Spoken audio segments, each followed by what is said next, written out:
Listo, bueno, pues muchas gracias a todos por estar aquí. Realmente es un tema muy, muy interesante. Ya tenemos varias conferencias, muchos de ustedes he visto que nos han acompañado en algunas otras anteriormente y esperemos que nos sigan acompañando en las conferencias futuras. En esta ocasión les presentamos al médico Armando Rodríguez Vázquez.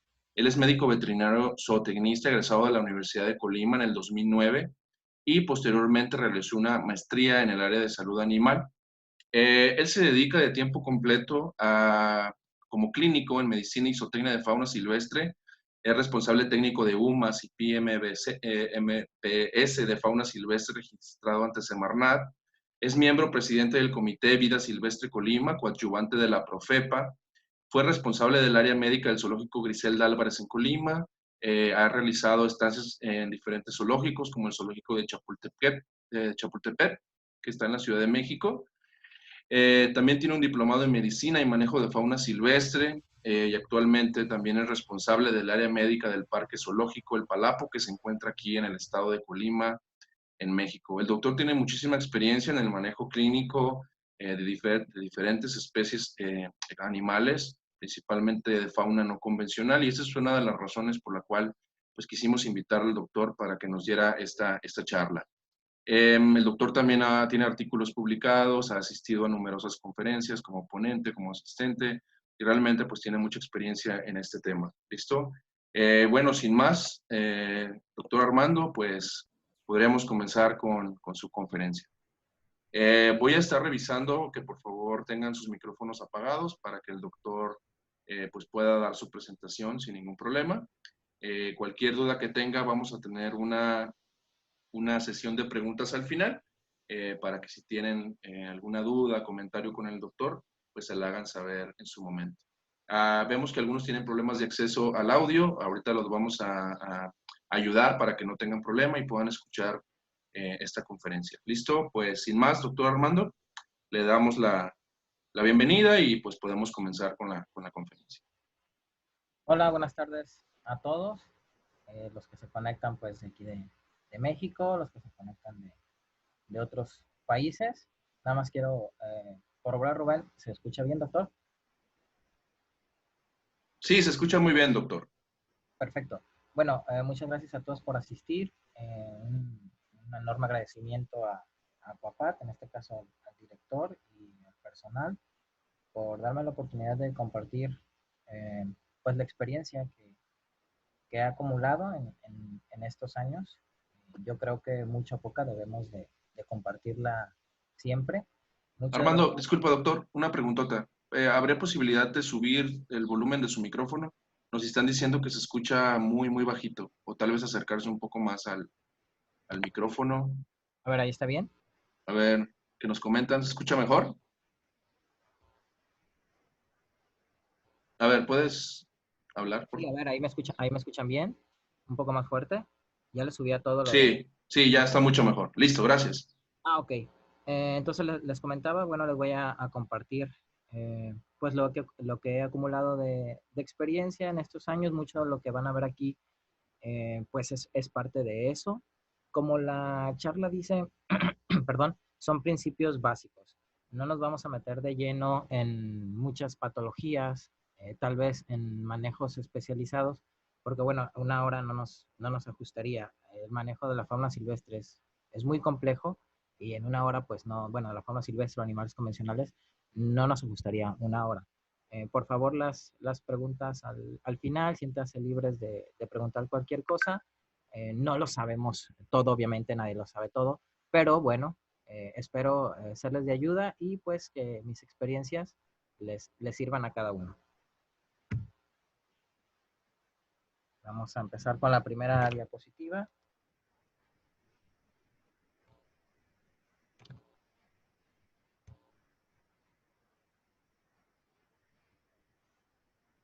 Bueno, tenemos un poquito de definiciones. Vamos a definir lo que es exótico. Esto es importante porque si nos vamos a dedicar a la clínica de estas especies, hay que saber estas definiciones. Exótico, pues, pueden ser dos cosas. Etimológicamente significa fuera de. Por ejemplo, los que estamos en México, conocemos tal vez muy bien los que nos dedicamos a esta clínica, pues los erizos pigmeos africanos, que son animales que naturalmente no se distribuyen dentro del territorio nacional, entonces ese sería un animal exótico. Por otra parte, aquí en la diapositiva vemos también abajo de ese erizo una iguana, que también lo exótico algunas personas lo utilizan como algo raro.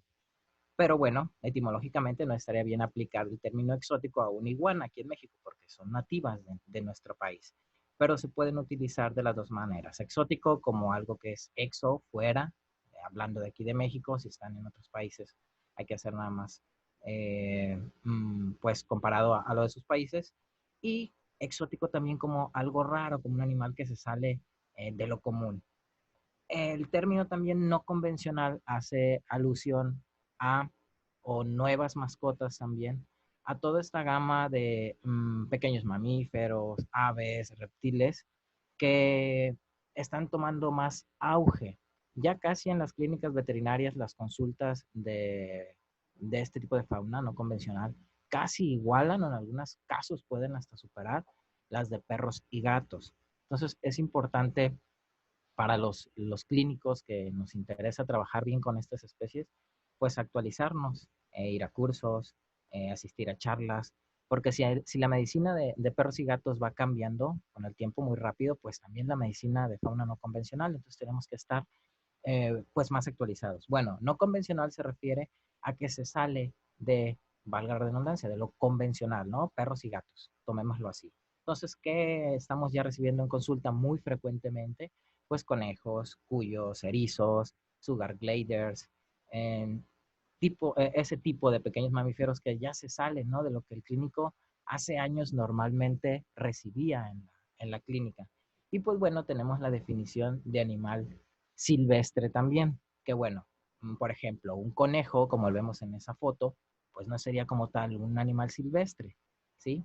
Un animal silvestre podría ser un animal que vive en el medio silvestre, que vive en libertad. Los clínicos de fauna no convencional también a veces nos topamos con ese tipo de fauna. ¿Por qué? Pues bueno, cuando las autoridades de nuestro país, en este caso México, Semarnat, Profepa, eh, pues se encuentran en el campo algún animal dañado de estos silvestres, pues normalmente o acuden a un zoológico o acuden muy comúnmente a una clínica donde saben que hay un clínico de fauna no convencional. Y pues bueno, te llevan la serpiente, te llevan el mapache, ¿no? Te llevan el tlacuache y algunos pequeños felinos a veces. Entonces, esos animales que extraen del medio silvestre para una atención médica, pues ahí sí serían fauna silvestre. Tal vez a un conejo no podríamos llamarle fauna silvestre, ¿verdad? ¿Por qué? Porque formaría parte más como un animal no convencional, como una mascota no convencional. Ahora, no podemos obviar los clínicos de fauna no convencional o de fauna silvestre o exótica, que tenemos implicaciones legales en nuestro trabajo. ¿Por qué? Muchísimas de las especies con las que trabajamos están reguladas. Yo diría que la mayoría, ¿sí? Aquí en México, las instancias que son encargadas de regular todo esto de la fauna es Semarnat y Profepa. Bueno, entonces, los que nos queremos dedicar a este tipo de animales, no podemos trabajar si no sabemos lo mínimo de reglamentación de esas especies. Lo debemos conocer. Ahora, no nada más debemos de conocerlo de nuestro país. En este caso, hablando de México, repito, Semarnat es la que otorga permisos, Profepa es la que va y revisa que esos permisos se cumplan, si no, multa. También tenemos organismos internacionales que el médico de fauna o de animales no convencionales debe de conocer, como los convenios CITES, que son a nivel internacional y regulan el tráfico de especies. Y obviamente tenemos otras instituciones más dedicadas a la conservación, no tanto al comercio de animales como el CITES, que es la Red List.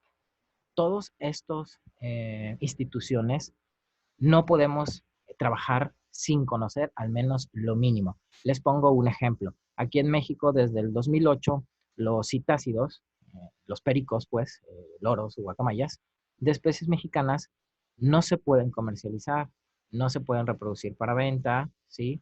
No hay permisos no hay autorizaciones de aprovechamiento. Entonces, incluso está prohibida su tenencia, ¿no? Entonces, bueno, a veces para nosotros se nos hace muy fácil que llegue un perico de estos, de especies mexicanas, a nuestra clínica y el animal frecuentemente necesita hospitalización. Las aves son muy estoicas y cuando normalmente la persona se da cuenta, el tutor se da cuenta de que está mal, pues ya tiene días, necesita hospitalización y no sería correcto que lo hospitalizáramos. ¿Por qué? Nos podemos meter en un problema legal si un vecino de la clínica habla por teléfono a Profepa y dice, ¿sabes qué? Yo escucho un ruido diferente en esa clínica que normalmente escucho ladridos, ¿verdad? Pero ahora escucho pues como si tuvieran ahí un perico o algo. Hablemos de una guacamaya, que son súper argüenderas. Entonces, si llega Profepa y te van a preguntar, ¿qué haces con ese perico ahí? O con esa guacamaya. No, pues soy una clínica veterinaria, lo estoy atendiendo. Bueno, y ellos te van a decir, bueno, ¿y quién me dice que no lo quieres vender?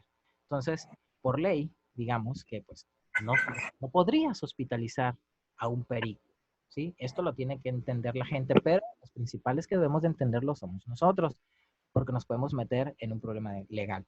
Y eso no lo vas a saber si no empiezas a conocer todos los aspectos básicos con relación a trabajar reglamentado con estas instituciones, con Semarnat y con Profepa. No hablo nada más de pericos, los moros mexicanos también, que a veces son frecuentes en consulta también, pues también están regulados los moros mexicanos y pues, no podemos realmente hospitalizarlos porque nos podemos meter en un problema legal. Algunos lo hacen, no digo que sea incorrecto, yo creo que la ética del veterinario es ayudar a un animal en problemas, sin embargo, pues he conocido gente que sí se ha metido en problemas por ese simple detalle.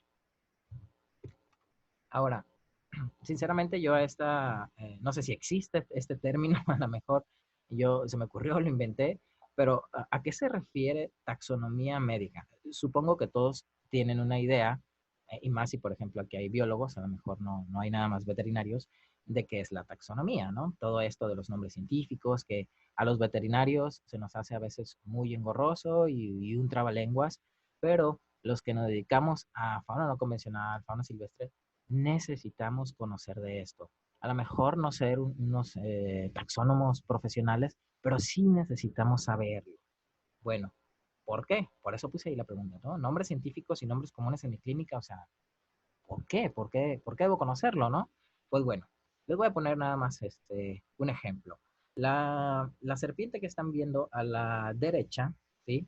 Es un alicante.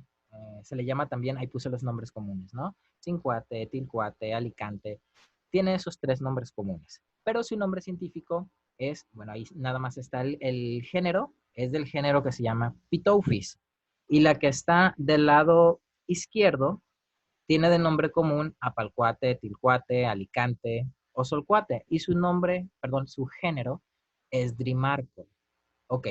En algunas zonas de México, discúlpeme que no haga el ejemplo si se están conectando de otros países, pero yo creo que lo pueden, me voy a explicar. En algunas zonas, por ejemplo, de México, al Alicante también le pueden llamar Tilcuate o Solcuate, ¿sí? Y al Drimarcom le pueden llamar Alicante, Cincuate, Tilcuate, o sea, se pueden confundir los nombres comunes. ¿A qué voy con esto? Por ejemplo, supongo que todos conocemos la ivermectina, ¿no? Que bueno, hay otros productos más seguros en serpientes que la ivermectina, pero están reportados también, algunas personas lo utilizan y en algunos libros de medicina de reptiles, pues se utiliza para ácaros, en algunas soluciones, está inyectable, ¿no? Pues bueno, la ivermectina pudiera funcionar en el de la derecha, que es un pitofis, pero si se le aplica hasta un Drimarcon, se va a morir porque es tóxica en ese género. Entonces tú tienes a tu amigo que vive en Jalisco, ¿sí? Y tú le dices, oye, ¿sabes qué? Me llegó a mi clínica un tilcuate con garrapatas, ¿no? X. Es un ejemplo nada más. Y pues bueno, ¿qué utilizo? Y tú tienes en la mente que el tilcuate es un pitofis. ¿Qué le vas a decir? Bueno, aplica la ivermectina. Pero resulta que no, que él se refiere a un Drimarcon, pero hay una confusión por el nombre común. Entonces lo que va a pasar es que se va a intoxicar si se le aplica. Entonces nosotros debemos de conocer esos nombres científicos y en la manera de lo posible comunicarnos con esos nombres, con esos nombres científicos. Voy a utilizar una palabra que ahorita está de moda aquí en México, aunque se escuche fifí, debemos utilizarlos. Y lo correcto sería, oye, me llegó a mi clínica un Pitophis, ¿sí? Una serpiente del género Pitophis, que le puedo aplicar, o me llegó una del género Trimarcon, que le puedo aplicar. No podemos trabajar con estas especies si no sabemos, aunque sea lo básico de la taxonomía. Es por eso que le puse taxonomía médica. La necesitamos. No volvernos expertos, pero sí la necesitamos. Continuando, no, es innegable que la clínica de perros y gatos, ¿sí? Es la base para una buena clínica de fauna no convencional, incluso para una buena clínica de fauna silvestre. Dicen por allí, y no, si hay algunos aquí que se dedican a la clínica de perros y gatos, no se me ofendan, simplemente es un dicho, que un excelente médico de perros y gatos apenas viene siendo un buen médico de fauna no convencional, ¿sí? Espero explicarme. Entonces, eh, todo, todo casi viene de la clínica de perros y gatos, ¿sí? De la fauna no convencional, de la clínica de fauna no convencional. Por ejemplo, los protocolos diagnósticos suelen ser muy similares. La terapéutica también. Las técnicas quirúrgicas también muchísimas, sino es que la mayoría están adaptadas de las clínicas de perros y gatos, de la cirugía de perros y gatos, claro, con las particularidades anatómicas y en algunos casos fisiológicas que tienen estas especies. Y en muchos libros de fauna no convencional o fauna silvestre van a encontrar el clásico que dice as in dogs and cats, como en perros y en gatos. O sea, un ejemplo, te dicen, la técnica de orquiectomía en tal especie se hace, en tal especie de fauna no convencional, se realiza as in dogs and cats, ¿no? Igual, como en perros y en gatos. Entonces, bueno, yo les recomiendo a los que se quieren dedicar a estas especies que también tomen una estancia, que obtengan experiencia en clínica de perros y gatos. No podemos trabajar fauna no convencional si no tenemos experiencia en perros y gatos. No iniciamos al revés, no iniciamos aprendiendo clínica de fauna no convencional y luego perros y gatos, es al revés. Entiendo que a veces algunas personas tenemos como que no repudio, pero una así como que, ay, perros y gatos, yo me cuento como uno, pero no debemos hacerle, decimos aquí en México, el fuchi, porque estamos cometiendo un error, ¿sí? Incluso no podemos hacerle el fuchi a demás tipos de animales, porque todo se puede extrapolar. Pero específicamente hablando de fauna no convencional, tenemos que aprender sobre clínica de perros y gatos. No hay de otra. Y aparte de aprender sobre clínica de perros y gatos, pues tenemos que aprender las particularidades fisiológicas y farmacológicas de las especies con las que vamos a tratar. Por ejemplo, estas dos fotografías. La de la izquierda, perdón, derecha, es una garza, una especie de ave zancuda, y la otra, supongo que las conocen, es una ninfa o cacatúa ninfa, ¿no? Pues bueno, las dos son aves, las dos tienen plumas, las dos tienen picos, pero si le aplicas flunixin de meglumín a la de la derecha, hay reportes de que causa daño renal. Supongo que la mayoría conocemos el flunixin de meglumín, ¿verdad? Si se la aplicas a la de la izquierda, que es la ninfa, probablemente sí le va a servir y no le va a causar nada. Esas son particularidades fisiológicas y farmacológicas que debemos de conocer en este tipo de fauna, ¿sí? Yo les recomiendo, a veces no vienen en los libros, ¿sí? A veces se pasan como comunicaciones personales, a veces lo lees en artículos científicos, eso es importante, estar actualizados en eso, leer artículos científicos, pero debemos de conocerlas, no hay de otra.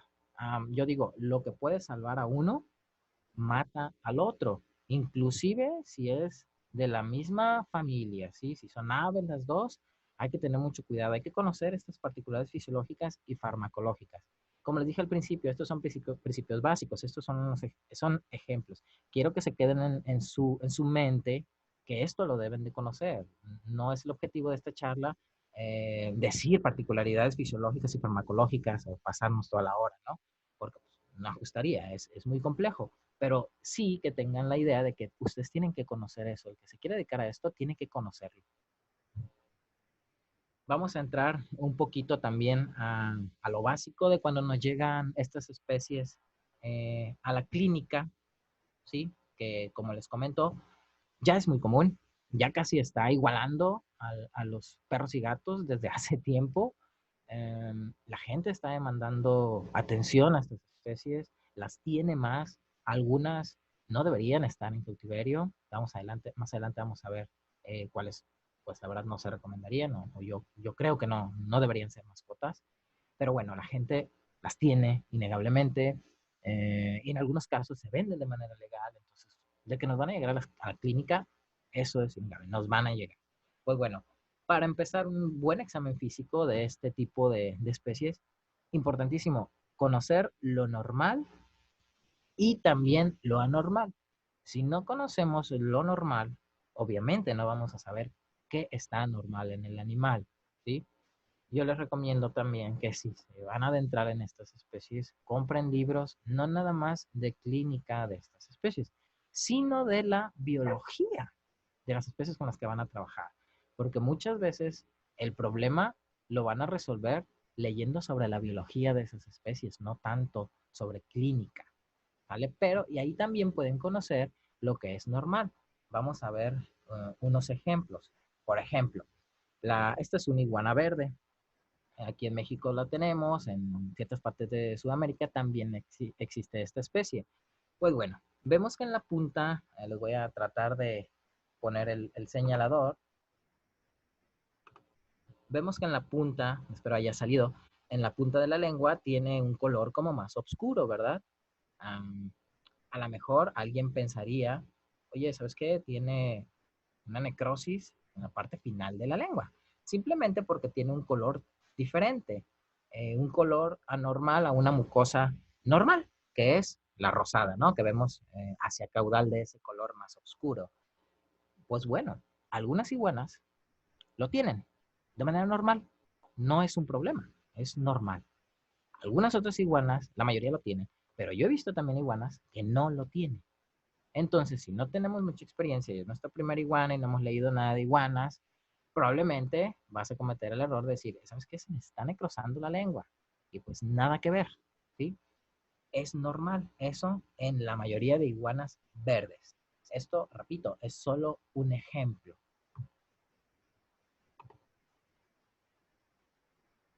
Ahora, hay que conocer también cómo se ven, en este caso, las aves normales. Déjenme quitar el puntero. ¿Cómo se ven las aves normales? Por ejemplo, esta es una especie que se llama Euxitula canicularis o loro frente naranja, aquí le decimos también perico tolero, bla, bla, bla. Bueno, este animalito sí ven sus manchas como si tuvieran las plumas como con pinceladas negras, ¿verdad? Bueno, esas se llaman manchas de estrés y eso se puede dar por deficiencias nutricionales que son extremadamente comunes en estas especies, ¿sí?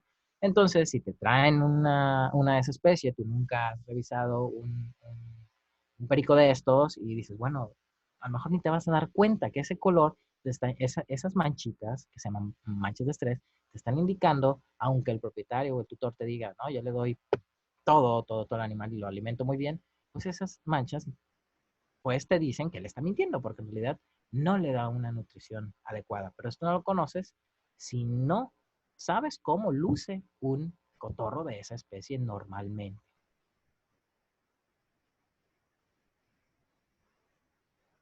Importante también, a algunos nos gusta, mmm, pues le voy a poner así, pelearse, ¿no? Con las especies, ahí andar agarrando cosas y creerse el Steve Irwin y el Austin Stevens, que bueno, yo no lo recomiendo, pero bueno, a algunos nos gusta hacer contención física, algunos no.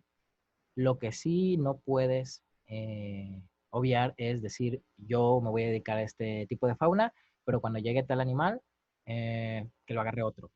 No, si tú te vas a meter a esta clínica de fauna, tienes que aprender a hacer contenciones físicas correctas. El primero que debe de saberlas eres tú como médico.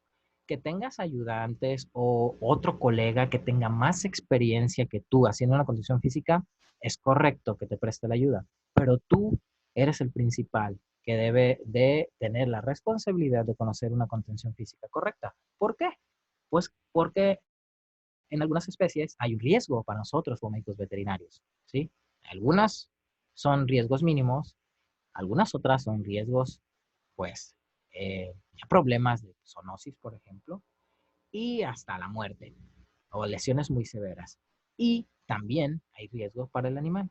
Una mala contención física puede dañar a un animal de por vida, lo puede matar, lo puede dejar estéticamente mal visto para el tutor y vas a tener problemas. Todo por no conocer cuál es una contención física correcta. Vamos a ver unos ejemplos. Por ejemplo, arriba a la izquierda, ¿sí?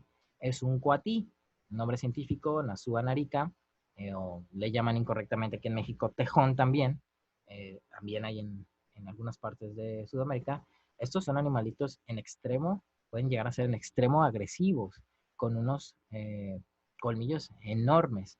Alguna gente también los tiene de mascotas, lo cual yo no recomiendo, pero se venden en el comercio legal de mascotas y les llegan también a las clínicas veterinarias. Entonces, hay que saber cómo tomar correctamente un cuatí. Tampoco es el objetivo de esta plática enseñarlos a agarrar cuatís ni cualquier otro animal. Eso no se aprende en un día, ni se aprende en un libro. Te da una idea, pero si quieres aprender de esto, tienes que involucrarte con gente que lo hace, ¿sí? Y ir obteniendo esa práctica, ¿no? A lo mejor no te van a dejar tocarle ni un pelo al principio, pero así se empieza, ¿no? Pues bueno, si ven ahí, ese soy yo el de la foto, traigo unos guantes, atrás se ve una red, ¿sí? Este animalito llegó a la clínica donde colaboro porque íbamos a tomar una muestra para citología, ¿sí? Entonces, primero hicimos una contención física, ¿sí? Con la red y luego con los guantes. Luego hicimos una inducción, acá en la foto superior derecha, con mascarilla, porque la verdad era un procedimiento corto, no era un procedimiento doloroso y mínimamente invasivo, y empezamos a tomar la citología, ¿sí? Entonces, importantísimo saber cuál es la contención física de estas especies. No puedes decir o empezar a decir que tú atiendes fauna no convencional, de repente te llega un mapache, que a veces, disculpen la palabra, pero se les mete el demonio, son endemoniados, y no puedes decir, ¿sabes qué? Ayúdame a agarrar el mapache, ¿no? Porque yo necesito inyectarlo. No, el primero que debe de saber eso eres tú. Les voy a poner un video también de un pequeño felino. El nombre científico es Herpailurus jaguarundi. Aquí en México le decimos jaguarundi, en onza, candingo, ¿sí? En otros países tal vez van a ser nombres extraños que ni siquiera van a conocer, pero bueno, el nombre científico es Herpailurus jaguarundi, algunos seguramente lo conocen. Y aquí lo que estoy haciendo es una contención física, ¿sí? Que no se estrese el animal, lo puedo revisar, ¿sí? Incluso si lo aprieto un poquito más con la red, podría aplicar medicamento. Pero yo conozco el comportamiento de esta especie, ¿sí? Sé que si me meto con la red, no me va a agredir. Lo que va a hacer es tratar de huir, ¿sí? Entonces pues debes de tener también experiencia con la red, porque no nada más es tener la red, es saber usar la red. Si haces un mal uso de la red, puedes fracturar un animal, por ejemplo. Entonces, pues bueno, le voy a poner este video donde vemos que sabiendo utilizar la red y conociendo el comportamiento de estos animalitos, podemos hacer manejos muy fáciles, sin necesidad siquiera de hacer una contención química, sedación, tranquilización, ¿sí? Aunque algunas veces es mejor hacer una buena sedación a un manejo riesgoso de contención física. Vamos a ver un poquito el video, vamos a ver si corre, espero que sí.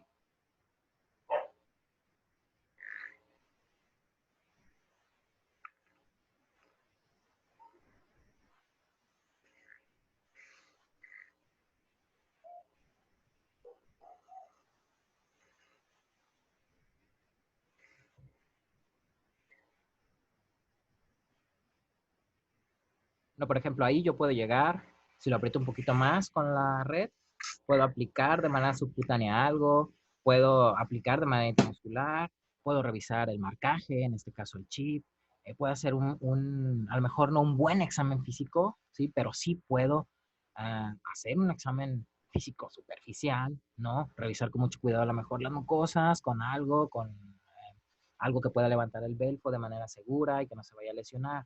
Entonces, esta es la importancia de conocer primero cómo se comportan las especies y segundo, cómo puedes contener correctamente las especies. No hablo nada más de esta especie que, digamos, podría considerarse como fauna silvestre. Hablo, por ejemplo, de un conejo. Tú agarras mal a un conejo, haces una mala sujeción de un conejo. El conejo puede tener, sus músculos del conejo son muy fuertes, pero los huesos no. Se puede fracturar si lo agarras de una manera incorrecta, ¿sí? Puede haber una luxación, puede tener una lesión en columna, simplemente porque no lo agarraste de manera correcta.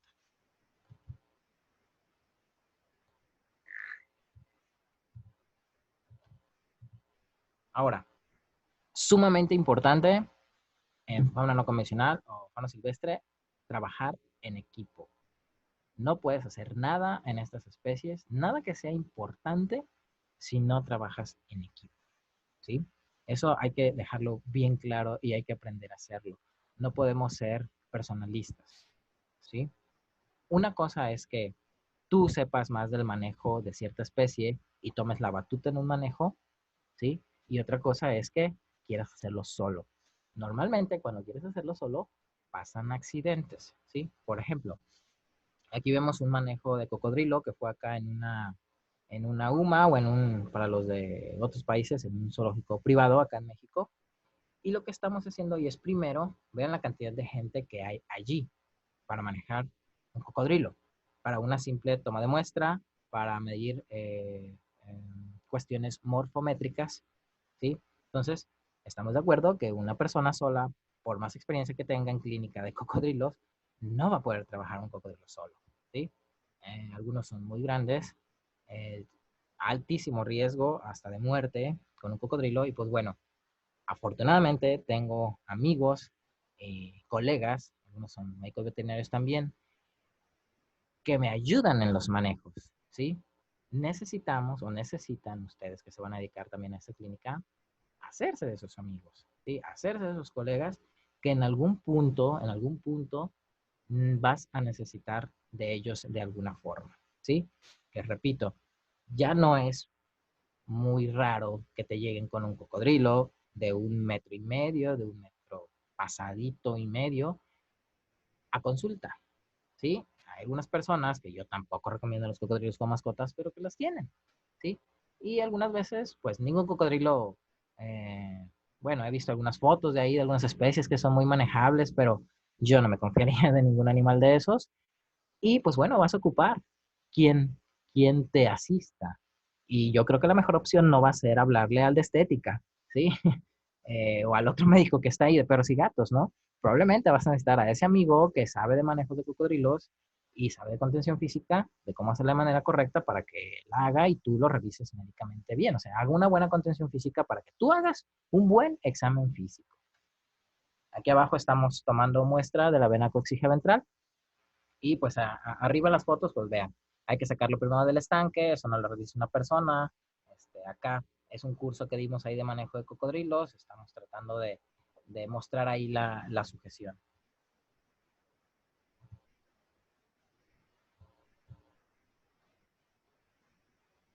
Otra cosa es que hay que tener también equipo especializado en este manejo de fauna.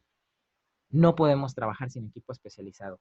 ¿Es caro? Sí, es caro. ¿Se consigue de manera difícil? Sí, a veces sí se consigue de manera difícil. Pero si queremos trabajar bien con estas especies, no podemos hacerlo a medias. Necesitamos equipo especializado. Aquí solamente les voy a mostrar alguno, pero hay muchísimo, ¿sí? Aparte que nos hace más fácil la vida, ¿no? Por ejemplo, del lado izquierdo, la fotografía del lado izquierdo es un ave, si mal no recuerdo, es un Buteo plagiatus, es un aguililla gris. Ustedes pueden decir, ¿está daltónico qué? Que me dice que es gris y ahí lo veo café. Pues bueno, la fase juvenil de esa especie es café y ya después en la fase adulta cambia a gris, ¿sí? Entonces, pues bueno, aquí lo que estamos haciendo es utilizando un espéculo. Hay diferentes tipos de espéculos, ¿sí? Hay unos más duros que otros, un uso rudo, bla, bla, bla. Por ejemplo, las tortugas tienen una potencia en el pico muy grande.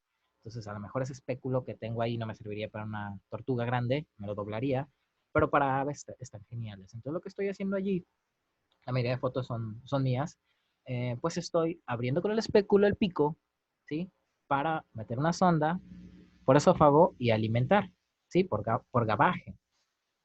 Ahora, hay que también saber utilizar el espéculo. Hay que dejarnos, si nos vamos a dedicar a esta clínica bien, Hay que dejarnos de utilizar plumas, el tarjetazo, ¿sí? Clips, cosas que pueden dañar al ave, ¿no? Hay que hacer las cosas bien. ¿Que es caro? Sí, sí es caro conseguir este equipo, pero bueno, necesitamos hacerlo. En la fotografía en medio es un mapache, ¿sí? Yo tampoco recomiendo los mapaches como mascotas, por muchas razones, que también no es objetivo esta charla hablar sobre eso. Cada quien tendrá su opinión, pero bueno, yo no lo recomiendo. Pero tienen muchísima aceptación como mascotas. Entonces también nos llegan a la clínica. Y a veces llegan por el simple hecho de, doctor, me acaban de vender mi mapache, aquí está mi nota de venta, quiero que le cheque el chip. Y te dicen, mi mapache es un pan de Dios, ¿no? Es muy tranquilo conmigo, bla, bla, bla. Pero cuando apenas lo vas a tocar, se le mete el demonio y se pone loco, ¿sí? Y una mordida de mapache es muy, muy peligrosa. Son animales que tienen mucha fuerza, te pueden lesionar un dedo de gravedad, ¿sí? Sin mencionar la zoonosis que te pueden transmitir. Y pues bueno, ¿qué estoy ejemplificando con esta foto? Bueno, ese es un lector de microchips, ¿sí? Que también lo tenemos que tener en la clínica, porque es parte de el examen físico, revisar el marcaje de un animal. Máxime cuando te muestran la nota de venta. La persona o el tutor va a preguntarte cómo cuidar a su animal, ¿sí? Cuáles son las cosas que debe de hacer para que no se enferme, pero él también quiere tener tal vez una certeza de que su animal está 100% legal. Entonces, en una parte de esa nota de venta va a tener un número de microchip. Yo les recomiendo que siempre tengan un lector de microchip como parte de su equipo especializado en el manejo de fauna no convencional. Es súper común que a veces nada más te vayan y te pidan lectura del chip. Aquí, por ejemplo, es mapache, quería la lectura del chip y quería vacunarlo, pero bueno, ahí lo tuve que anestesiar porque era muy agresivo con ella, como si nada, pues era su dueña. Y después le enseñé un video a la tutora y me dijo, ese no es mi mapache. Le digo, no, ese es tu mapache, pero cuando ya no estabas. En realidad hay que tener mucho cuidado, ¿sí? Yo la verdad no me confío de ninguno de estas especies, aunque me digan que tiene manejo, poniendo manejo entre comillas, porque no son animales domésticos. La domesticación es un proceso que lleva miles de años. Y del otro lado, del lado derecho, están unos sexadores para serpientes, que bueno, esos a lo mejor algunos lo conocen. Ese equipo también especializado en el manejo de reptiles. Y pues es importante también, ¿por qué? Porque a veces nada más el que compró su pitombola, su pitomburmés de una fase muy bonita, muy cara. En la factura dice que es hembra y él va y te pregunta, doctor, la verdad sí quiero que me lo revise, pero lo que más me interesa es que me diga si es hembra o macho, para ver si es cierto lo que me enviaron. Entonces, si no tienes esto, sí hay otras claves para saber, ¿no? Los espolones en los boidos, por ejemplo, en los pitones, el largo de la cola, pero pues nosotros necesitamos ser lo más objetivos posible. No podemos trabajar sin evidencias. Entonces, pues bueno, estos son excelentes herramientas, pero obviamente pues cuestan. Pero otra vez, si nos queremos dedicar a esta clínica, debemos de tenerlos. Aquí en la foto de la izquierda es una jeringa, una sonda de acero inoxidable. Si se fijaron en una foto de atrás, donde estaba el halcón gris, pues estábamos dando alimentación por gabaje con una sonda neonatal, ¿sí? De alimentación neonatal. Aquí, pues estamos utilizando, que también funciona la neonatal, pero sin embargo es más útil esta. Bueno, a mí me gusta más porque la puedes desinfectar y estar utilizando, ¿no? Reutilizar. Y es bueno también tener estas sondas, te hacen la vida completamente más fácil. Y acá estamos revisando también, desafortunadamente, una lesión muy fea en una serpiente venenosa. Es del género Aquistrodon, ¿sí? Aquí en México se le conoce como cantil, ¿sí? Y pues bueno, estamos utilizando ahí un tubo de restricción. Ahora, no quiere decir que porque nos dedicamos a este tipo de animales debemos de atender todo. Si ustedes no quieren atender especies venenosas por lo peligroso que puede ser, están en todo su derecho de decir no, de negar la consulta, ¿sí? Si ustedes quieren atenderlas, yo les recomiendo que pues obtengan experiencia. Otra vez, no se obtienen un día ni dos. Vayan a donde están las personas que las manejan, involúcrense con ellas. A lo mejor van a empezar manejando animales no venenosos, pero poco a poco van a ir desarrollando la habilidad. No se obtiene de una manera sencilla ni rápida. Definitivamente no les recomiendo que las atiendan si no tienen no la mínima experiencia. Si tienen la mínima experiencia o lo básico, no las atienden, porque va a pasar un accidente. Tienen que tener una destreza profesional con estas especies, hablando de las venenosas. Y esa pues se aprende en los herpetarios, se aprende en las colecciones privadas, ¿sí? Tienen que ir ahí si ustedes quieren atender estas especies también y obviamente contar con el equipo, ¿sí? Contar con ganchos, contar con tongs o pinzas, con esos tubos de plexiglas que son muy útiles.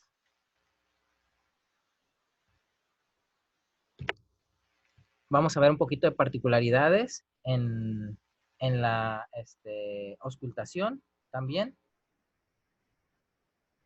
Por ejemplo, estas y en la temperatura. Estas fotos, por ejemplo, de la tortuga del lado izquierdo, se ve bien bonito, ¿no? La campana ahí del Littmann, Cardiac, lo que tú quieras, que te costó 800,000 pesos. Y en el libro dice de Meider que agarras una gasa y la humedezcas y arriba, se la pongas arriba del caparazón, en tal zona anatómica, después pongas la campana y vas a escuchar bien bonito el pulmón y si tienen neumonía vas a escuchar ruidos respiratorios anormales, pues papas, no escuchas nada. Sí puedes llegar a escuchar, obviamente, pero no vas a escuchar con un detalle como si lo hicieras en un perro o un gato. Obviamente yo recomiendo que sí se haga, pero no esperes escuchar algo con mucha definición, ¿sí? Hay que también tomar la experiencia de saber cuáles son los ruidos que te está generando la campana por el roce tal vez con el caparazón, aunque tenga la gasa húmeda, ¿sí? En este lado está una serpiente, es una falsa coralillo del género Lampropeltis, y estamos haciendo lo mismo, ¿sí? Obviamente, puede que escuches el corazón, pero de ninguna forma vas a decir, tiene un soplo en tal lugar, nada que ver, ¿sí? Hay que saber también hasta dónde podemos llegar con estas técnicas. Y por supuesto, no vas a hacer una auscultación en una tortuga con signos respiratorios y vas a decir, descarto neumonía porque no le escucho ruidos respiratorios anormales, ¿verdad? Siendo que sabemos que no hay una definición muy, muy buena con estas técnicas, ¿no? Y bueno, la parte de abajo es una boa constrictor, o malcoa le llaman en México también, y se le está tomando la temperatura. Ahora, hay que saber también, como particularidad de las especies, que la temperatura en un reptil no es de importancia clínica. Esto no quiere decir que no importe, por ejemplo, en el acto anestésico. Claro que importa, porque un reptil abajo de su temperatura óptima preferida en el acto anestésico va a tardar en despertar. Que si lo mantienes a su temperatura óptima preferida, que esto es donde todas sus funciones fisiológicas están al 100%, va a tardar menos en despertar. Pero que él o que esas especies desarrollen una fiebre en respuesta a algo patológico, no tienen ese mecanismo. Desarrollan una fiebre comportamental. ¿Qué es esto? El animal se siente mal y él se mueve a temperaturas altas, ¿sí? Por decisión propia. ¿Por qué? Para elevar su rango de temperatura, porque la temperatura de estos animales tiene que ver con el medio donde están, o sea, con el medio ambiente. ¿Por qué se mueve? Pues para elevar su temperatura, llegar a esa temperatura de óptima preferida, que todas sus células, en especial leucocitos, empiecen a combatir la infección más efectivamente. Pero si ustedes llegan, perdón, les llevan a consulta una boa y lo primero que hacen es tomarle la temperatura, a ver si tiene fiebre porque está enferma, pues tache, ¿sí? Porque no es un parámetro clínico en ese sentido de fiebre patológica en los reptiles.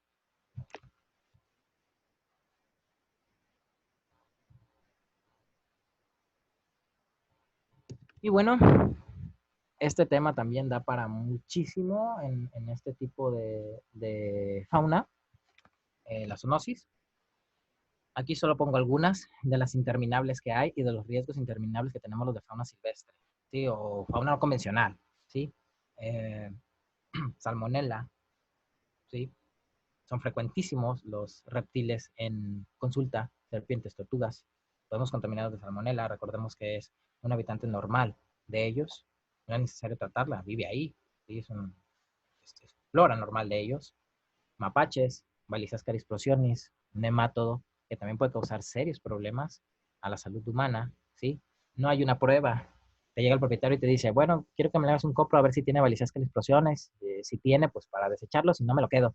No se puede, no existe una prueba validada. Máxime que eh, algunos vienen de medio silvestre, ni siquiera los compran de lugares autorizados. Se los encuentran, un mapachito, una cría, en el campo y se lo traen, ¿sí? Entonces, eh, puede ser peligroso también para el veterinario. En algunas aves también, histoplasmosis puede ser, clamidia, encicácidos, muy común también, y a veces no tomamos las medidas pertinentes. Y pongo acá, derecho inferior, el signo de infinito con los primates, porque hay, yo creo que podemos llenar un libro con la zoonosis que nos pueden transmitir los primates por este rollo de que somos más cercanos filogénicamente a ellos. Entonces, um, con primates sí, es, sí, con todas nos debemos de cuidar, con los primates yo creo que debemos de tener extremo cuidado. Y también, no es infrecuente que nos lleguen a consulta monos ardillas, desafortunadamente monos araña, monos aulladores, ¿sí? Eh, Papianes bebé, casi siempre te llegan bebés. Pero hay que tener mucho cuidado con esto, son extremadamente agresivos también. Eh, Ningún primate es manso, ¿sí? Explotan en un segundo, ese es su carácter, no es que sean agresivos, es su carácter, es su biología.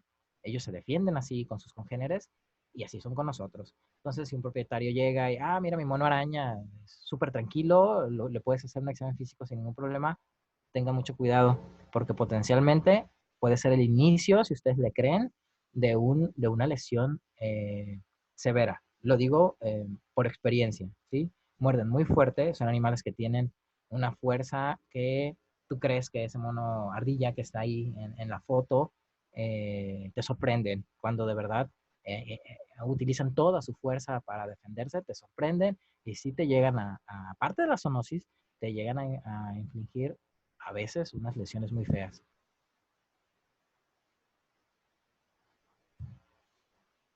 Pasamos a esto también, a algo de diagnóstico. Creo que vamos bien en tiempo. Me voy a apurar un poquito. Y bueno, en fauna no convencional, si haces una, bueno, yo creo que también en perros y gatos, si haces una buena historia clínica, me atrevo a decir que tienes el 70-80% del diagnóstico, haciendo una buena historia clínica y una observación, sin siquiera que toques al animal. ¿Por qué? Porque el 80-90% de las patologías de estas especies vienen de un mal manejo. ¿Y dónde te das cuenta de ese mal manejo? Viendo al animal y preguntando qué come, dónde lo tienes, ya lo vacunaste, no lo vacunaste, qué haces con él, bla, bla, bla, ¿no? Todo esto que tiene que ver con la historia clínica. Por ejemplo, aquí tenemos a la izquierda dos fotos, una arriba y una inferior, de dos especies de pericos, ¿sí? Sin tocarlo, yo sé que probablemente ese perico de arriba tiene un problema asociado a la nutrición. ¿Por qué? Simplemente ve lo que come, semilla de girasol, que es una dieta tremendamente común y tremendamente incorrecta para estas especies, ¿sí? Como dieta única, que es muy común. Yo creo que si se reciben 10 consultas de perico a la semana o de loro, 8 o 9 van a tener un problema asociado a eso, ¿sí? Y ni siquiera has tocado el animal, ¿sí? Ya tú sabes que probablemente tenga un problema asociado a la dieta, ¿sí? El de abajo es un perico con un pico, con sobrecrecimiento de pico. Tan solo con la observación de ver ese pico sobrecrecido y de voltear a ver el traste donde le dan de comer y ves cacahuate, ves nuez, ves girasol, te puedes dar cuenta que ese perico muy probablemente tenga enfermedad hepática. ¿Por qué? Porque los loros con enfermedad hepática frecuentemente, claro, hay otras causas, pero frecuentemente tienen el pico sobrecrecido y las uñas sobrecrecidas. Ni siquiera has tocado el animal. Y tal vez a los 5 segundos que entró la persona a tu consultorio, el tutor con el animal, casi tienes el diagnóstico, nada más con observar, ¿sí? Ni siquiera con tocarlo. Y pues hay que conocer también, otra vez, las particularidades. Es un camaleón Jackson, el que está a la derecha, y vemos un color, no sé si se note bien, un color opaco en el camaleón. Los colores opacos en camaleones no son buena señal. Entonces, si llegan a consulta una persona con su camaleón, un tutor, y tú ves que su camaleón, desde que va entrando al consultorio, tiene un color opaco, un color negruzco, ¿sí? No brillante, pues quiere decir que ese camaleón no se siente bien. Algo tiene. ¿Qué tiene? ¿Quién sabe? Hay que hacer pruebas tal vez, hay que iniciar el diagnóstico, pero algo tiene.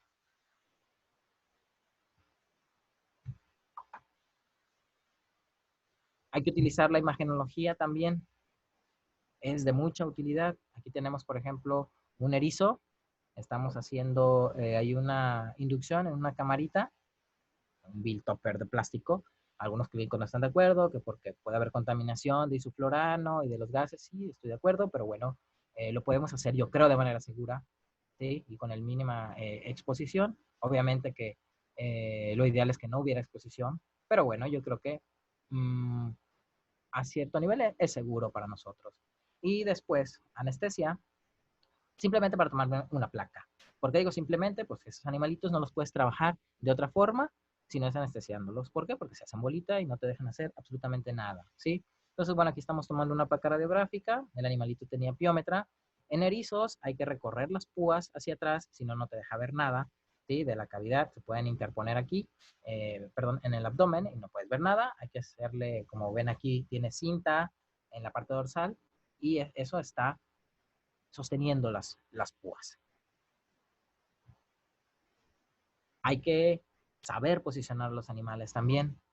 No es nada más tener un equipo de rayos X digital muy bonito si no sabes posicionar los animales. ¿Por qué? Porque no vas a sacar placas radiográficas diagnósticas, ¿sí? No va a servir de nada tu equipo si no sabes posicionar y si no sabes dar la técnica correcta.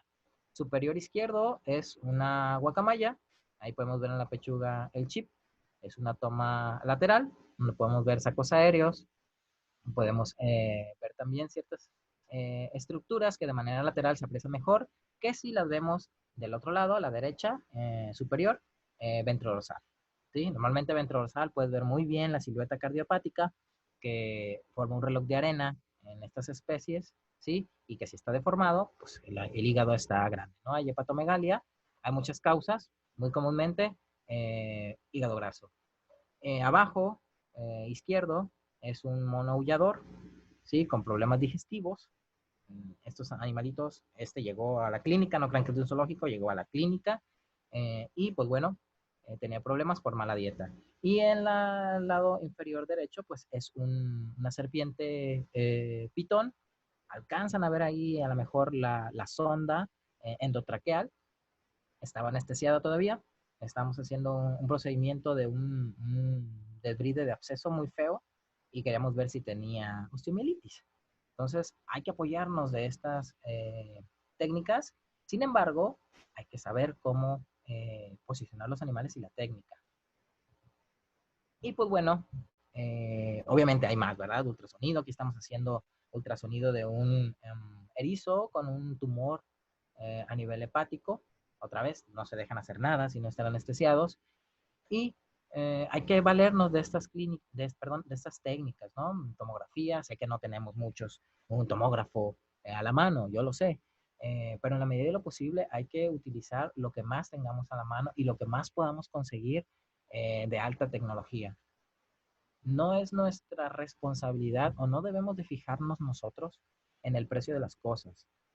Eso le toca al propietario, ¿sí? Nosotros tenemos que recomendar lo que más beneficia al animal. La parte económica le toca a ellos, pero nuestra responsabilidad es recomendar lo mejor. Análisis de heces también, común en algunas especies de no convencionales. Los parásitos, en algunas no son comunes, hay que aprender también. Del lado izquierdo, un búho con lo que parece ser capilaria en su cavidad oral. En medio, una serpiente de cascabel, un Crotalo basiliscus con lo que parece ser porocéfalus, ¿sí? A la necropsia obviamente. Y hay que conocer del lado izquierdo cómo se ve heces normales de una serpiente, de un pájaro, ¿sí? De un mapache. Otra vez, si no conoces lo normal, no vas a saber qué es lo anormal. Hematología, ¿sí? Perdón, déjenme regreso. Bueno, la hematología hay que utilizarla, que es difícil en algunas especies obtener muestras de sangre. Sí, sí es difícil. En algunas es extremadamente difícil. Y en algunas no lo vas a dominar a la primera, segunda, tercera, cuarta, quinta vez, ¿sí?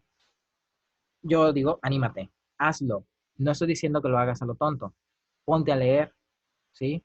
Nunca se te va a quitar ese miedo la primera vez de tomar de vena cava craneal, por ejemplo, en un erizo. No, no, no se te va a quitar. Tal vez la primera vez, segunda, tercera, pero hazlo. No hay ninguna otra forma, asiste a cursos donde puedas ver, también se puede aprender viendo, ¿sí? Eh, hazlo, pero documentate antes, ¿sí? Del lado superior izquierdo estamos tomando de vena yugular de una amazona, un loro amazona. Abajo de esa foto estamos tomando vena coxígea ventral de una iguana, muy fácil. Estamos tomando de vena cava craneal en un erizo, ¿sí? Lo he hecho en erizos, en hurones, básicamente son los que más hago. Al principio sí, obviamente, pues no lo dominaba. Ahorita con la práctica he aprendido y ya lo realizo sin ningún problema. Pero esto no pasa si no lo hacen, ¿sí? Si no se documentan primero, ojo, documentarse primero, cuál es la zona anatómica que deben de picar, cómo deben avanzar, hacer presión negativa o no hacerla, ¿sí? Eso es importante. Y abajo estamos tomando una muestra de sangre de la vena yugular en un mapache. Y pues ven que lo tengo así como que agarrado de la cavidad oral, de la cabeza, pero en realidad está anestesiado. No creo que alguien pueda sostener así un mapache de manera segura sin anestesiarlo, ¿no? Con pura contención física me parece imposible.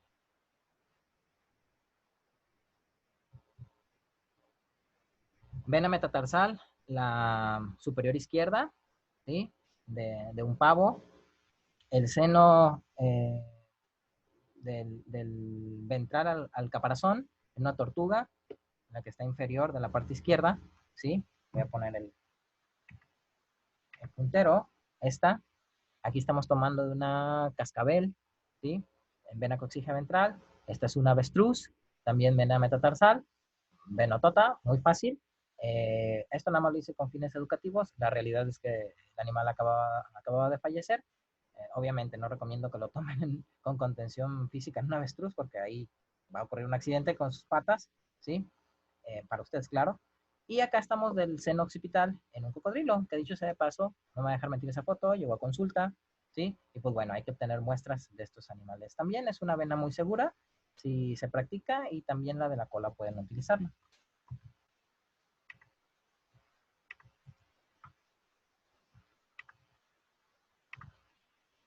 Citologías, importante también manejarlas, ¿sí? Hay que tomar citologías de nódulos, de todo, mandarlas al patólogo, es importantísimo. Y no menos importante, necropsias o histopatologías, ¿sí? Hay que educar a los propietarios de que esto es importante, ¿sí? Máxime cuando ustedes tienen como diagnóstico presuntivo de la muerte una enfermedad zoonótica, ¿sí? No es por asustar a los propietarios, pero ustedes tienen la responsabilidad de que si creen que el loro se murió de citacosis, ¿sí? De recomendarle llegar al diagnóstico final. ¿Por qué? Pues es una enfermedad zoonótica. Si él les hace caso, cumplieron su cometido. Si no les hace caso, no importa. Ustedes tienen que llegar a recomendárselo. Hasta ahí llegan ustedes. Si él no lo quiere hacer, sin ningún problema. Ese es su problema. ¿Sí? Pues bueno, aquí estamos haciendo una necropsia de una guacamaya. Es muy importante. El aprendizaje que te da una necropsia es invaluable. ¿Sí? Es mucho, mucho. Yo digo, y lo he leído en algunos libros, que la clínica empieza en la necropsia. ¿Sí? ¿Por qué? Porque ahí te das cuenta de que murió exactamente, te das cuenta que lesiones asociadas tenía, ¿sí? Y te pones a pensar tú como clínico qué es lo que hubiera ayudado a este animal, qué hiciste mal, qué te faltó, ¿sí? Entonces, eso es importante. Si el cadáver no lo quieren desechar el propietario o el tutor, yo les recomiendo, quédenselo y hagan ustedes la necropsia. No somos patólogos, eso es una especialidad, pero definitivamente ábranlo. Si no tienen la oportunidad de enviarlo con un patólogo e incluso pagar con recursos propios, ¿sí?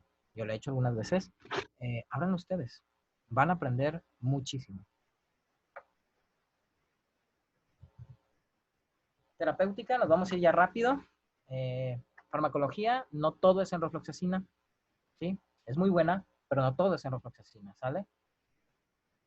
En reptiles, tener muy en cuenta la temperatura óptima preferida, ¿vale? Si no, no va a funcionar nada de lo que le apliques. Y tener, aunque esto es un dilema, en cuenta el sistema porta-renal, ¿no? Que esto quiere decir que lo que apliques en la parte caudal algunas veces va primero a los riñones y no se metaboliza todo el cuerpo. Entonces, es un motivo de controversia, pero la verdad, yo siempre aplico en reptiles en la primera parte, en la primera mitad. Vías de aplicación, también hay que conocerlas, de acuerdo a los fármacos. Enrofloxacina, por ejemplo, puede causar abscesos estériles en aves, ¿sí? De manera intramuscular. Hay que tener cuidado si la van a utilizar por esa vía, ¿sí? Y acá, por ejemplo, es un heloderma y estoy aplicando en la parte, en la mitad, ¿no? En la primera mitad, en los miembros eh, anteriores. Nebulizaciones en reptiles funcionan también. Yo las hago frecuentemente, ¿sí? También en pequeños mamíferos, como en cuyos, también lo hago. Ahí está un ocelote que tiene un dardo, si lo alcanzan a ver. Algunas veces necesitamos eso. Es en la clínica, ¿sí? Ni siquiera es en un zoológico, pero son animales muy agresivos que lo llevaron, en este caso, a las instancias federales para atenderlo en peligro de extinción y pues bueno, lamentablemente se murió, tenía unos disparos, pero no lo podía sacar de otra forma más que aplicándole un dardo. Y en este caso, pues una tortuga de 15 gramos o menos, ¿cómo le aplican medicamento, no? Entonces, pues, las nebulizaciones funcionan muy bien, las diluciones también. Y bueno, está una pitón, la estamos intubando ahí por esófago para aplicar un medicamento y hay que aprender también a hacerlo si nos vamos a dedicar a estas especies. El apoyo térmico es sumamente importante en los reptiles y en las aves. La mayoría de ellos nos llegan con problemas de hipotermia, ¿vale? Entonces, las incubadoras son extremadamente útiles, los tapetes térmicos también son muy útiles. Hay que dar apoyo térmico a estas especies, es muy importante. Apoyo nutricional, en este del lado izquierdo, una tortuga con un tubo para alimentación por esofagostomía, ¿sí?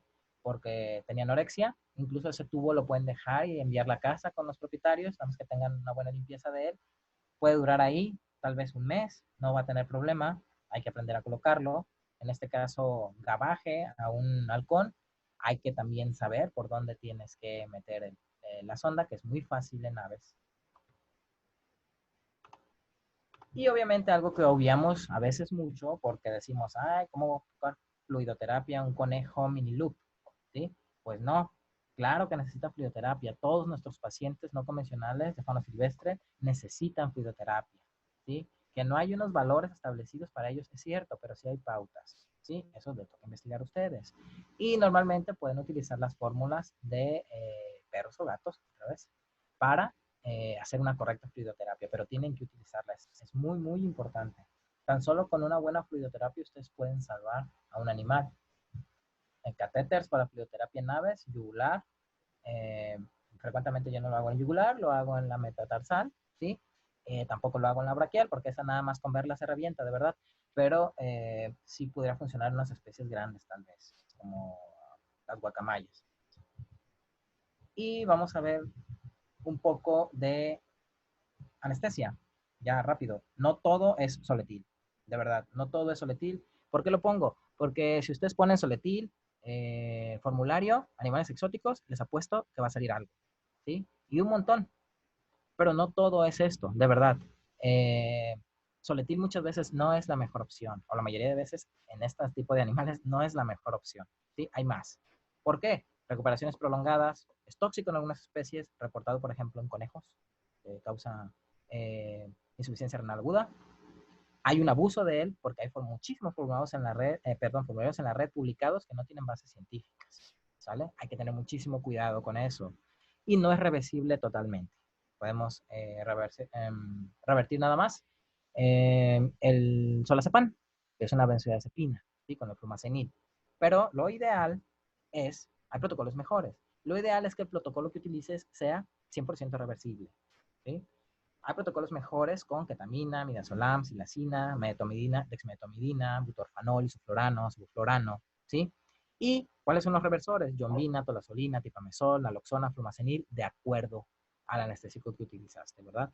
Lo mejor es utilizar protocolos 100% reversibles. Ahora, la mejor anestesia no es la que hace el doctor Fowler, lo que los conozcan, o el doctor Gary West, que tienen publicados libros de anestesia en fórmula convencional o silvestre. La mejor anestesia es la que tú manejas bien, la que tú conoces, la que tú sabes qué va a pasar, ¿sí? Esa es la mejor anestesia. Hay personas que dicen, no, yo ya no utilizo ketamina silacina porque eso se dejó de utilizar hace 30 años. Yo la utilizo. ¿Por qué? Porque me va súper bien. ¿Sí? ¿Que hay protocolos nuevos? Sí, hay protocolos nuevos, más seguros, sí. Hay que utilizarlos, no hay que tener miedo de mejorar, hay que ir hacia adelante, ¿sí? Y siempre hay que basarnos, no hay que inventar, hay que ver las nuevas publicaciones, hay que comprar las nuevas ediciones de los libros y hay que utilizarlos, ¿por qué no? Tenemos que utilizarlos. ¿Que es más caro? Sí, pero vuelvo a lo mismo, no les toca a ustedes ver el precio, a ustedes les toca ver por el animal, hacer lo mejor. Y bueno, ya para finalizar, nada más, yo no concibo a un médico veterinario que se dedique a esas especies sin que tenga un sentido ecológico o de conservación de especies. Creo que no podemos seguir dejándole este trabajo a los biólogos, que son extremadamente buenos en esto, pero es responsabilidad del médico veterinario, dedíquese a la especie que se dedique, bovinos, equinos, lo que sea, máxime nosotros, que estamos en contacto con las especies protegidas y en peligro de extinción, dar un mensaje a los tutores que compran estas especies ilegalmente, ¿sí? Que les gusta tenerlas, un mensaje de la conservación de especies, ¿sí? Y de que lo que están haciendo está mal. No estoy diciendo que los regañen, hay que ser muy sutiles. Esto se aprende también con el diario, con el día a día de estar en la clínica, pero les recomiendo que siempre lo hagan, ¿sí? Porque no podemos seguir simplemente siendo médicos veterinarios y centrarnos nada más en las patologías. Tenemos que hacer un mensaje de conservación de especies. Por ejemplo, loros que pintan de una especie para venderlas más caras, ¿sí? Frecuentemente llegan a consulta. Yo sí les menciono todas las implicaciones legales, que no los compren. Este tipo de animales que yo no recomiendo como mascota, otro médico podrá opinar lo que quiera, pero yo no los recomiendo, ni mapaches, ni coatís, ni zorrillos de mascotas, ¿sí? Agresivos, enfermedades zoonóticas. Otra especie que no recomiendo de mascota, cocodrilos. Yo no sé qué van a hacer con un cocodrilo Moretti de 4 metros en su patio, ahí en la Ciudad de México, ¿sí? Yo soy de Colima, pero bueno, digo, no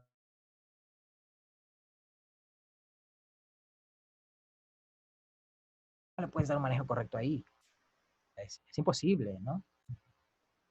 Bueno, aquí tenemos otro loro, también a consulta, una Amazona autumnalis, que pues, son especies protegidas. Grandes felinos, eh, no recomiendo yo grandes felinos, ni pequeños felinos como mascota, no son mascotas, ¿sí? Su manejo es sumamente difícil, sumamente delicado, peligroso y caro. No conozco a ningún propietario, ¿sí? Que esté feliz con lo que le cobro cuando atiendo uno de sus grandes felinos. Todos se quejan, ¿sí? Entonces, yo digo, si no tienes para pagar, ¿para qué tienes esos animales, no? Entonces, no los recomienden. Si ya lo tienen, ni modo, pues hay que darle el manejo, ¿no? Para eso estamos, para darle bienestar animal. Pero en la medida posible, no, hay que hacer que la gente no los compre, ¿sí? Otro perico pintado. Y pues bueno, la tenencia de los pericos, ¿no? En México, así es. Una jaula toda fea, una alimentación toda fea, y así nos toca. Entonces, tenerlo 15 años ahí, pues es brutal. Monos, tampoco los recomiendo de mascota, para nada. Por la zoonosis, son agresivos, nunca se acostumbran al vivir con humanos. ¿Sí? No los recomiendo, sea la especie que sea. Vamos a hacer un ejercicio rápido, ya para despedirme. ¿Qué pasa si desaparecen los animales polinizadores? Nada. ¿Qué pasa si desaparecen los animales insectívoros? Pues, perdón, si desaparecen los polinizadores, pues no va a haber quien polinice. Si desaparecen los animales insectívoros, pues va a haber un montón de insectos, ¿verdad? Si desaparecen los depredadores carnívoros, pues va a haber un montón de herbívoros que pues van tal vez a deforestar. Pero, ¿qué pasa si el humano desaparece? Absolutamente nada. Todo vuelve a la normalidad. Mi pensar es que probablemente, porque algunos no puedan pensar como yo, somos más importantes que un simple polinizador como especie. espero les haya servido mucho esta charla. Es algo que yo he acumulado a través del tiempo. Algunos podrán tener otra opinión muy respetable de algunos manejos, algunas cosas que vieron aquí. Y pues, por siempre, llénense de amigos que les guste hacer lo que ustedes hacen. Aquí estoy trabajando con unos excelentes colegas, que más que mis colegas son mis hermanos, mis amigos, y que nos ayudamos en todo. Eh, Hagan amigos, ayúdense entre ustedes, compartan. Muchas gracias. Muchísimas gracias, Armando. Un tema súper, súper interesante. ¿Tendrás por ahí la información de tus datos por si alguien quisiera contactarte para hacer alguna pregunta adicional, alguna consulta respecto a la clínica, si alguien tuviera alguna duda? Tal vez podrías dejar tu correo en el chat. No sé si tienes por ahí acceso al chat. Sí, lo voy a escribir, ¿sale? Ahí lo van a poner. Lo estoy escribiendo. Ahí está, es loboserpiente sin espacio @gmail.com. A ver, vamos a ver. Lo vemos, no lo vemos. A ver, es lobo, serpiente. Ajá, Ajá. @gmail.com. loboserpiente@gmail.com. A ver, ¿lo ves en el chat, Armando? Sí, Ok, perfecto, ese es su correo. Vamos a hacer una sesión de preguntas. Tenemos realmente muy poco tiempo, ya tenemos aproximadamente unos 15 minutos para que pues hagamos algunas preguntas al doctor. Antes que nada, quisiera agradecer a todos por haber estado aquí. Tenemos gente desde Perú, Argentina, Chile, Colombia, Guatemala, Ecuador, y de México tenemos pues casi de todos los estados. Tenemos de Hidalgo, Jalisco, Veracruz, Ciudad Juárez, Chihuahua, Ciudad de México, Oaxaca, Tabasco, de aquí de Colima, Campeche, Puebla, Sinaloa, Baja California, Chiapas, Querétaro, Sonora, etcétera. Tenemos casi de todos los estados que componen este país, aparte de nuestros amigos del extranjero. Y pues muchísimas gracias por haber estado aquí. Si tienen alguna duda, por favor, háganla en el chat para que el doctor pues nos haga llegar sus respuestas. Por aquí tenemos alguna ya, Armando, vamos a ver. Por aquí estaba una, decía. Vamos a ver. Ok. Drac Fernando nos pregunta, ¿cuál es el protocolo en cuanto a legislación a seguir cuando tenga un animal no convencional controlado?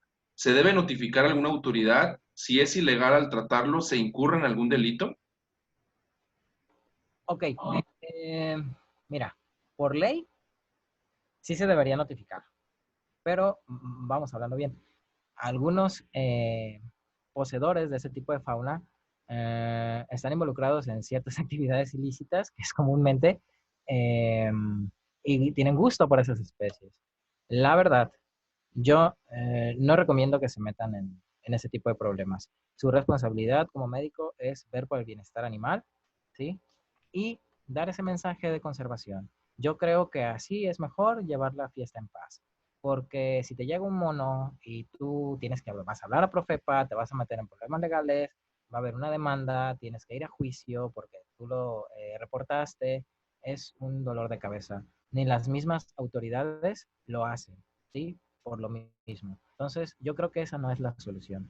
Yo creo que la solución es educar a los propietarios y obviamente a los que tú tienes alrededor de ti sobre la no tenencia de esas especies. Reportar no creo que sea la opción en la clínica, ¿sí? Si tu vecino, por ejemplo, tiene un mono, araña que son prohibidos en México como mascotas y tú lo quieres reportar, vale, puedes hacerlo de manera anónima, pero que relaciones tu clínica o tu persona con algo así, no lo recomiendo. Ok, perfecto, gracias Armando. Tenemos otras preguntas, muchísimas aquí. Hablando de intervenciones quirúrgicas, ¿cuáles intervenciones son las más comunes? Bueno, te puedo platicar, a ver, vamos por partes. En conejos, pues normalmente pueden llegar, eh, pues que quieren que lo castres, OVH, pero con problemas dentales, llegan también frecuentemente, llegan también por problemas de urolitos, En erizos, por ejemplo, frecuentes los problemas reproductivos como piómetra, hiperplasia endometrial quística, pólipos, común también. ¿Qué más? Aves, eh, distocias por mala nutrición, o sea, no pueden poner su huevo, entonces también es común. Reptiles, abscesos. Dentro de los reptiles, las tortugas, cuerpos extraños a veces. Éstasis folicular en las iguanas también es frecuente. Esos son, por mencionar algunos. Gracias, Armando. Tenemos otra preguntita por aquí. ¿Qué libros recomendarías sobre fauna silvestre? Híjole, hay un montón, pero bueno, están los Fowler, toda las ediciones, ¿no? Uno, 2, 3, 4, 5, 6, 7, 8, creo que van el 9, son muy buenos. Están también el manual, perdón, el formulario de animales exóticos de Carpenter. Eh, Ojo, ese formulario, y hasta el doctor Carpenter lo dice, esas son eh, dosis, él lo dice así, que yo recopilo y yo edito. Ninguna dosis de ahí es que está aprobada, está científicamente probada, que bla, bla, bla, ¿no? Hay que utilizarlo con mucho cuidado. No es la Biblia de las dosis de fauna silvestre, fauna no convencional. No existen la mayoría de veces estudios científicos farmacológicos, ¿sí? Entonces hay que utilizar las dosis con mucho cuidado aunque vengan del Carpenter. Eh, el libro de roedores de Queensberry también es bueno. El libro de reptiles de Mader, ¿sí? Jacobson, que no es tanto clínica, es más patología, pero también está bueno. ¿Qué más? De Brian Spear, de Avian Medicine, el de Harrison, perdón, de Principles and Applications también de Avian Medicine, el de Samour de Aves es muy bueno también. Creo que hay muchas opciones, el de Thomas Tully también es bueno. Hay muchas, muchas. Ustedes métanse a Amazon y pongan, no sé, Avian Medicine, Reptile Medicine, y van a salir muy buenos títulos, compren libros. Si ya tienen sueldo, guarden el 10% de su sueldo. Es lo que yo hago. Me compro libros y la verdad hay que leer y te sacan de muchos problemas. Gracias, Armando. Pregunta Eduardo León Quintana. ¿A qué se asocia el sobrecrecimiento de pico y uñas por una afección hepática?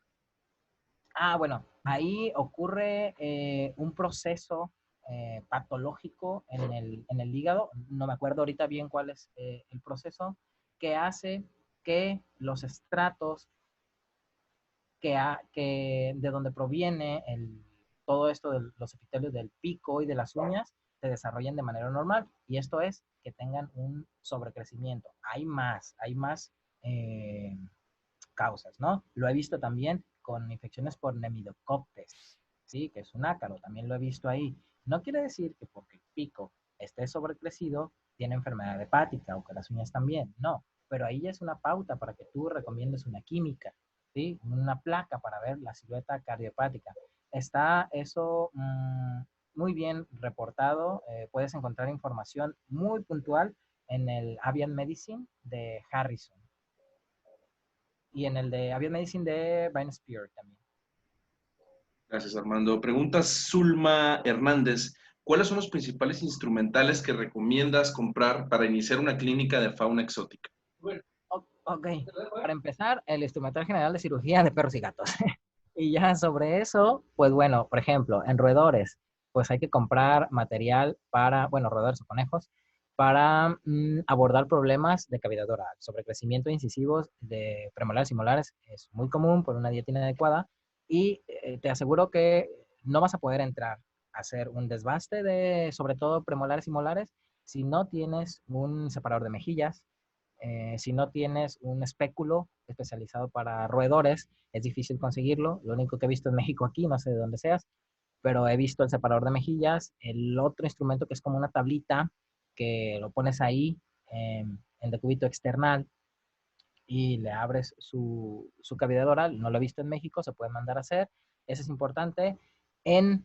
Básicamente en reptiles, pues el instrumental de cirugía general te puede servir, un poco de ortopedia también te puede servir, sobre todo en tortugas, sierras, cuando tienes que hacer una plastrotomía, ¿sí? Para entrar a cavidad celómica, también es importante tenerlo, son instrumentales caros, y normalmente en pacientes pequeños como hámsters, gervos, pues puedes utilizar incluso el instrumental oftálmico, ¿no? Algunas lupas. Es importante también tener ese tipo de instrumental como el oftálmico porque a veces te llegan pacientes muy pequeños. Gracias, Armando. Híjole, tenemos varias preguntas en muy poco tiempo. Vamos a ver qué tal. Pregunta Erika González. Yo tengo duda de si las manchas por estrés se ven en todos los citácidos. Bueno, yo te puedo practicar de mi experiencia, lo he visto en casi la mayoría de especies mexicanas. Lo he visto en guacamayas también, tanto rojas como verdes, y como azul y oro, la araguna, lo he visto ahí también. Lo he visto también en halcones, las manchas de estrés por una mala nutrición. Desconozco si en todas las especies se pueden presentar. Las referencias bibliográficas dicen que sí, pero yo eso es en la mayoría de especies que las he observado. Gracias, Doc. Viene otra por aquí de Abraham Luna. Pregunta cuál serían las patologías más comunes para que una rapaz no pueda expulsar la gagrópila y cuál sería su tratamiento. Saludos desde Zacatecas. Ahora, esa es buena pregunta porque yo estoy ahí intentando ser cetrero. Tengo un halcón de Harris y pues entrenado, entonces pues, también me he metido un poquito más a eso de la medicina de rapaces. Y pues bueno, por ejemplo, una patología que puede ser común si no haces un buen manejo de alimentos, sobre todo los cetreros que tienen congelado casi la mayoría de su alimento y lo sacan y lo dan frío, puede hacer un éstasis de buche, ¿sí? Otro que puede provocar patologías en el buche, obviamente son parásitos, que des también alimento no ideal, por ejemplo, muy polluelo al animal, no tiene la capacidad de formar agagropila. Si está muy chico el pollo de la rapaz, si tú le das piel, huesos, no va a formar agagropila. Una muy importante que a veces la pasamos por alto. Supongo que si me preguntas eso es porque sabes un poquito de esa teoría o has visto la caperuza. Hacer una caperuza, o más bien, poner una caperuza muy ajustada a un ave rapaz después de que coma, puede causar que, no que no se forme, sino que no pueda sacarla y se ahogue, ¿sí? Entonces hay que tener cuidado en eso también. Va a haber más causas, muy probablemente, pero esas son las que se me ocurren ahorita. Gracias, doctor. Bueno, preguntan también un poco de libros, ya mencionó el doctor algunos.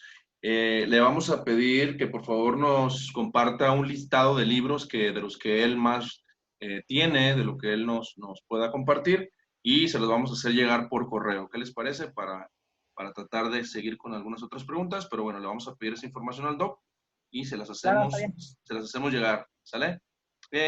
Preguntan también, por ejemplo, ¿qué tan recomendable sería hacer una cesárea en conejos si llegan a presentar un parto distóxico? Pues 100% recomendable. Sí, claro que sí. Es totalmente acertado. Si el animal tiene un parto distóxico, no es muy común porque los conejos las conejas pues son muy elásticas. Tal vez pudiera ser un poquito más común en cuyos, ¿sí? Pero definitivamente, sí, sí es indicado. Claro está, cuando tú estás seguro que ya es una distosia. Aquí lo importante es saber que todos estos animalitos, conejos, cuyos, eh, tienen estadísticamente más problemas anestésicos que los perros y los gatos. Y eso hay que dejarle muy claro a los propietarios. ¿Por qué? Porque son animales presa y sufren muy fácil de estrés. Y el estrés, como sabemos, puede afectar de muchísimas maneras a los animales. Obviamente, malas. Entonces hay que hablar con eso, con los propietarios, porque incluso de una simple castración, orquiectomía, se te puede morir un conejo. ¿Sí? No tuvo que ver la técnica, sino el acto anestésico. A lo mejor tus dosis estaban bien, el protocolo anestésico estaba bien, simplemente por estrés el conejo no respondió bien. O después salió muy bonita tu cirugía, muy bonito tu acto anestésico, pero el conejo se arrancó las suturas, ¿sí? O el conejo no come porque tiene dolor, aunque aplicaste un buen protocolo analgésico, tiene dolor, no come, estasis gástrica, hilo paralítico, se murió. Nada tuvo que ver tu cirugía, tal vez nada tuvo que ver tu protocolo analgésico, ¿sí? Si lo hiciste bien, simplemente los conejos son así, ¿sí? Los cuyos también. Entonces, sí, sí, indicadísimo las cirugías en ese punto, pero hay que dejar claro eso con los propietarios. Muchas gracias, doctor. Vamos con dos últimas preguntas. Hay varias todavía por contestar. Estamos ya sobre el tiempo. Preguntan Daniel González, médico, buenas noches. ¿Cuáles son las zonas de inyección adecuadas en aves debido también a su sistema porta-renal como en los reptiles? Ok, yo todas las inyecciones intramusculares, con el cuidado de saber que estás inyectando, ¿sí? Porque algunas soluciones son muy irritantes, como la rofloxacina, y algunas otras que te generan abscesos estériles, las realizo en la pechuga, todas, ¿sí? Fluidoterapia, la realizo mucho subcutáneo, donde en sus ingles o en sus axilas, ¿sí? Y de ahí para de contar con inyecciones en aves, ¿no? Intramuscular en la pechuga y subcutánea para fluidoterapia. Algunos medicamentos también se pueden aplicar de manera subcutánea, pero es muy importante que sepas qué tipo de medicamento vas a aplicar. Pero respondiéndote en la pechuga, y fluidoterapia, obviamente se puede intravenoso o intraóseo incluso, que es muy buena. Pero yo frecuentemente utilizo subcutánea para las fluidoterapias y para los medicamentos intramuscular o, obviamente, la oral, que sería, si funciona el tracto gastrointestinal, la mejor. Gracias, doctor. Una última pregunta de Anairam. Pregunta, hola, buenas noches. ¿Dónde recomendaría realizar prácticas para empezar a tener manejo y experiencia en este tipo de especies? Soy estudiante de medicina veterinaria y me interesa mucho esta área.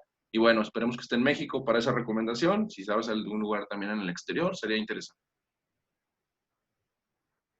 Híjole, yo les voy a recomendar algo a todos y ojalá y le pueda responder a él. No sé de qué estás escribiendo, ni eso. No conozco todas las clínicas, pero yo les recomendaría primero iniciar buscando en su estado. Si no hay nadie que se dedique de manera formal a esto, no estoy diciendo de manera ocasional, de manera formal a la forma no convencional, pues busquen en otro estado, pero de principio en su estado. Involúcrese con la gente que se dedique a esto, pidan una estancia ahí, acérquense a ella, aunque sea de ayudantes o de estorbantes, dicen por ahí, pero hay que acercarse. Posteriormente, les recomiendo que salgan de su estado, ¿sí? Y váyanse a otro lado, a otro estado, probablemente a una ciudad más grande, donde la clínica sea más grande, tengan más recursos, ¿sí? Y posteriormente consíganse una estancia en el extranjero. Definitivamente yo les recomiendo así en ese orden, su estado, México y después al extranjero. Hay muchos lugares que te pueden ofrecer estancias, eso pues ya te toca investigar a ti quién trabaja seriamente con esto y decirle. Hay cursos también, diplomados buenos en México, ya no hay excusa, sí hay cursos en México, tenemos una especialidad de fauna en la UNAM también, ya no hay excusa. Sí hay manera de aprender buena medicina de forma no convencional en México. Sí la hay, sin necesidad de irse al extranjero, que es buenísimo y hasta lo recomiendo, pero sí lo hay. Ya no hay la excusa de que, ay, no, en México no hay. Claro que la hay, ¿sí?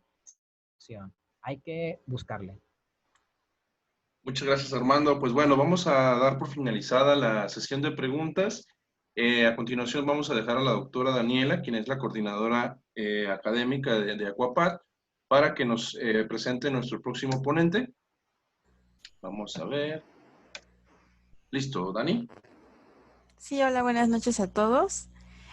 Bueno, pues el siguiente webinar para seguir en esta línea de la fauna no convencional, tenemos al doctor Ujasi.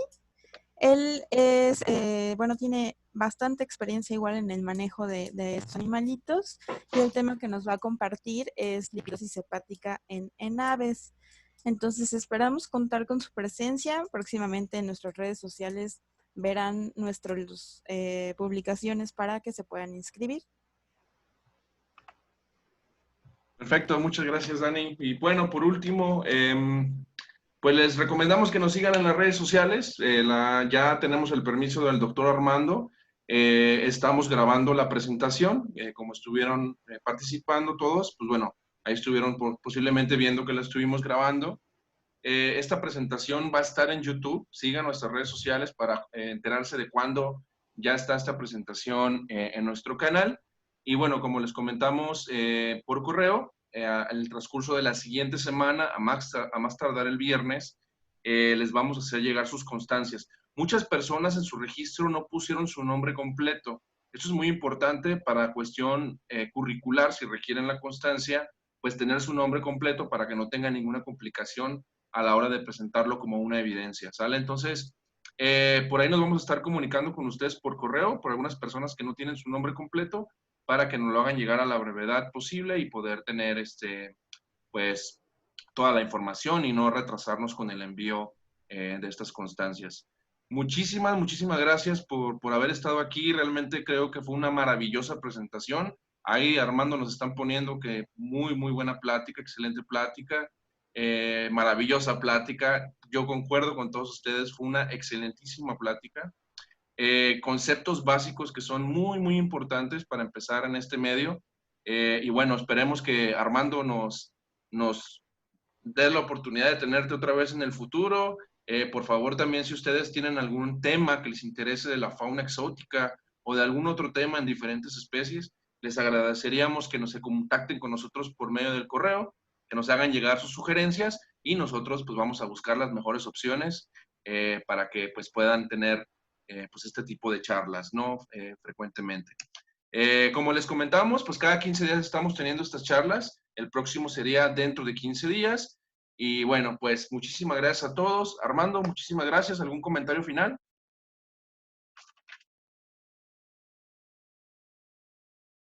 Armando. No, pues muchas gracias a todos.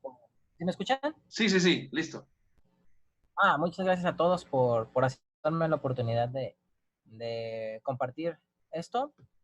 Échenle ganas a los que quieran trabajar con esto, documentense, paguen estancias, vayan, muévanse. No hay otra. Muchos saludos a México y de donde nos hayan escuchado. Gracias a Copat por la invitación. Listo, Armando. Muchísimas gracias a todos. Véanla en YouTube si quieren volverla a ver. Probablemente el viernes por la tarde ya está esta presentación en YouTube. Entonces, le sugerimos que nos sigan en las redes sociales para que estén enterados de cuando esté esta conferencia en nuestro canal. Muchísimas gracias a todos. Nos vemos. Saludos desde Colima, México. Daniela, ¿algunas palabras? Pues muchas gracias, doctor, y a todos por su participación. Sinceramente es padrísimo que cada 15 días nos estemos actualizando y bueno, pues sigamos participando. Saludos desde Puebla. Saludos.